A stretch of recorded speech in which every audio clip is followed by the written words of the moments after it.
This is Dan Dix here reporting for Press for Truth, and if any of you have watched my Deception series, you will know that I am certainly no fan of democracy.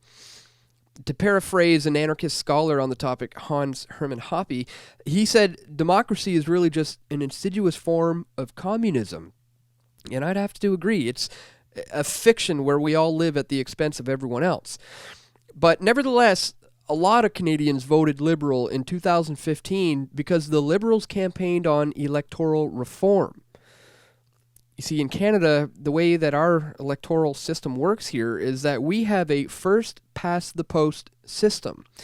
So in the 338 federal ridings that are scattered all over the country, the winner is the person who has the most votes, even if it's under 50%.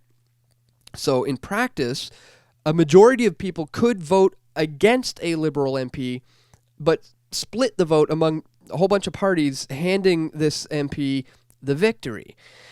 And again, guys, I'm no fan of democracy here, whether it's this first past the post or some proportional representation or preferred ballots.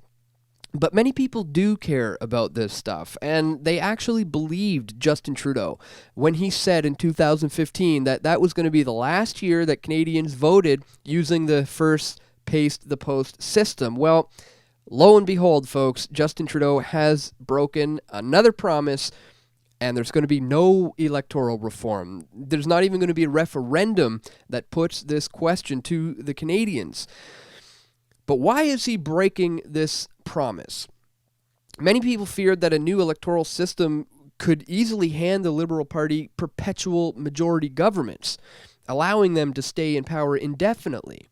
And from the viewpoint of a Liberal politician, obviously, they're not going to see anything wrong with that.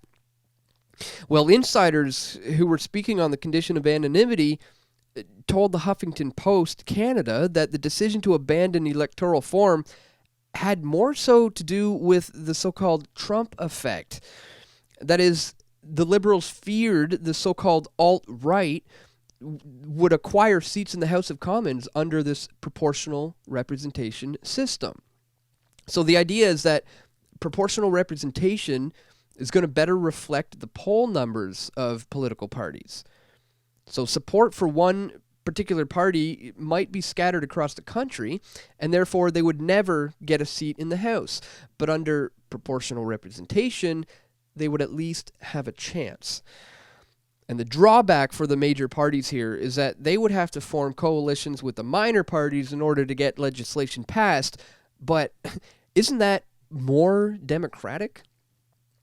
Well, Prime Minister Justin Trudeau thought that this was going to cause a total mess, and it would give an alt-right party representation, not to mention the ability for regional separation parties to gain a stronghold and, as he says, further split the country apart. Well, you know, the more I think about this, the more I'm starting to like the sounds of this proportional representation thing. I mean, Justin's fears aren't completely unfounded here. If there's a big enough movement of the so-called alt-right in Canada, well, they could get seats in the House of Commons. And why would that be so bad?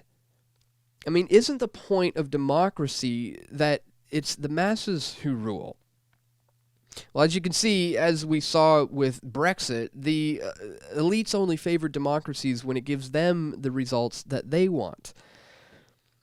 Trudeau told the House of Commons that this decision to backpedal on his electoral reform promise was because quite frankly, a diversive referendum at this time would lead to an augmentation of extremist voices in the House is not what is in the best interest of Canada. Yeah, well, why shouldn't so-called extremist voices be getting heard? I mean, some would say that Justin's Liberal government are the real extremists here. After all, he's raising taxes on everything. He's even contemplating an internet and Netflix tax. And then he spends millions of dollars overseas on corrupt military dictatorships. Meanwhile, he's pushing a PC, pro-Islamic agenda right here at home while undermining the Christian foundations of our Western civilization. Guys, that sounds pretty extremist to me. But regardless, this is just another broken promise. by our selfie-taking drama teacher that will, with any luck, just end up being a one-term prime minister. But the fact that he pulled away from this electoral reform because he's afraid that the alt-right and regional politics are threatening the concentration of power in Ottawa, guys, that's a clear sign that the globalists are losing it. And obviously, it's still a long road to go ahead. We got many battles to be fought. But as they say, it's always darkest before the dawn. So if you want my thoughts on how I truly feel about democracy, give this video here a watch. I explain my thoughts on that in great detail in this video.